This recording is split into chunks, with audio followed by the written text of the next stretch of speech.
Hey guys, it's Maura. In today's video, I want to tell you guys the top 10 things that you're going to need before you start your Poshmark or you start selling on Poshmark.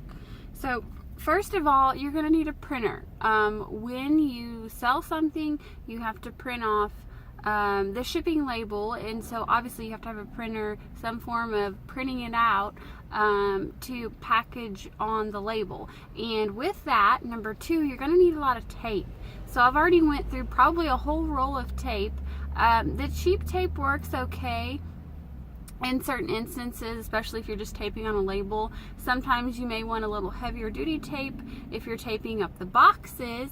And so number three is you're going to need USPS boxes, and that's the cheapest way to do it because nothing's cheaper than free. So you're going to need the priority mail boxes. Now, not the priority mail flat rate. I have heard maybe that they will accept those too now, but I think that's a little bit more expensive. Technically, flat rates are. So it's just a regular priority mail.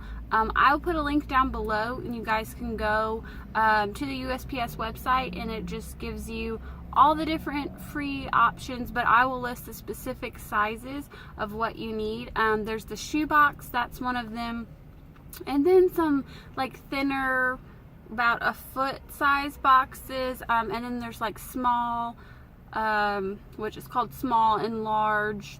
They're kind of like flat rate boxes, they're a little bit bigger, and then there's the envelopes. So I'll put those two together. So first we need tape, second printer, third envelopes and boxes. So what I like to do is to put them in one of the Tyvek envelopes. I think that's how you say it. It's Tyvex. And they're kind of like waterproof, and then put that inside of a box. And when you're going to do that, it kind of reinforces everything. It looks a little bit nicer, so your stuff's not just like sloshing around. It's in another envelope, and in case the box is left on someone's porch, it's not going to be, you know, it's less likely to get wet, or, you know, you don't want fabric bleeding on something, especially if it's supposed to be new with tags, and then it kind of gets, you know, wet, and it may get nasty. So let's see, so 1, 2, 3.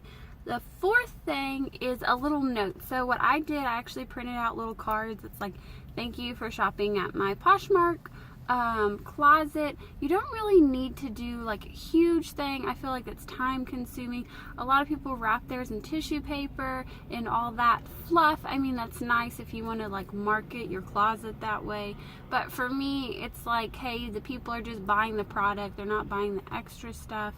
If you want it more like a business, you know, go ahead, get all wrapping paper, stickers, like ribbon, all that. But I just am kind of like package it up so it's good. There's no chance that really, I mean, maybe there's some chance, but for the most part that it's going to be safely delivered there. And but then put a little note with like your Poshmark closet name on it, and I attach that usually inside the box.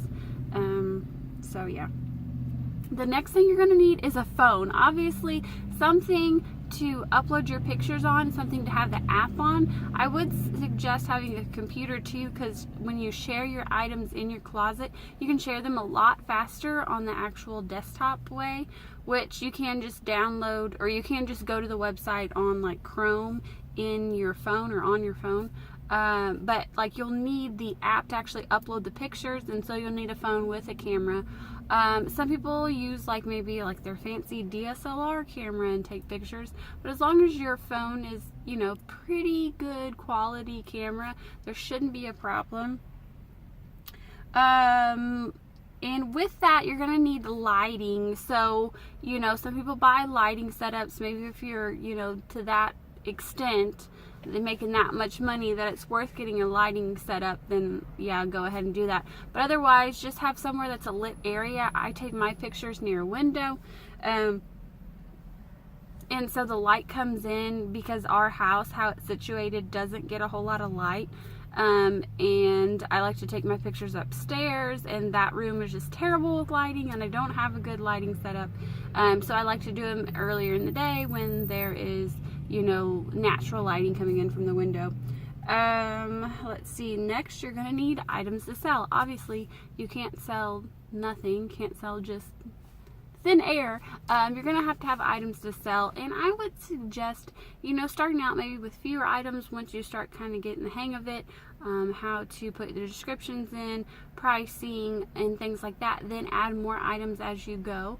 But pick out stuff from your closet that you don't want, and then post those items. And then maybe once you start getting in the hang of things, maybe you can go sourcing for more items. But first of all, obviously use inventory that's free or is free now that you already bought a long time ago, things you just don't want anymore.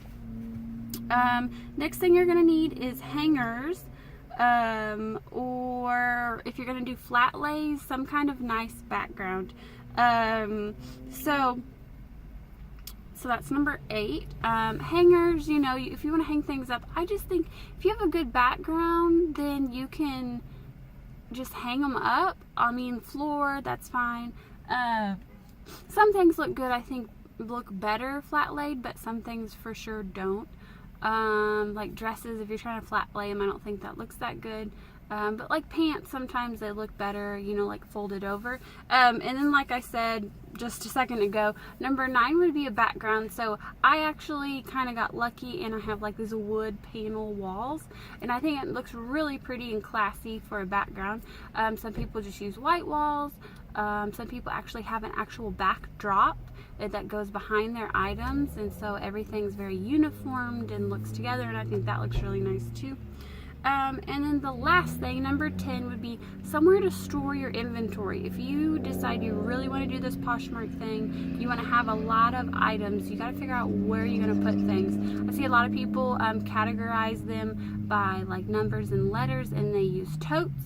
So totes are a good idea. I have a like 9 cubicle little dealie where I keep some of my things, and then I have some like pull out plastic drawers. But the more inventory you have, obviously, the more room you're going to need for it.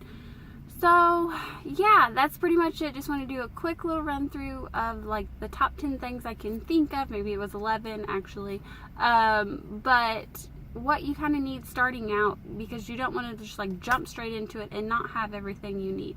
Because then you'll kind of be like rushed, like, oh, I gotta go get the box. Some USPSs I've seen in the lobby have the priority mail boxes there, so if you don't have the boxes yet, it does take a little while to ship sometimes. You could just go and sometimes get them there and package it there, but I like to have everything packaged before I go. So if you guys have any questions, comment down below. I will put my closet down there so you guys can check it out.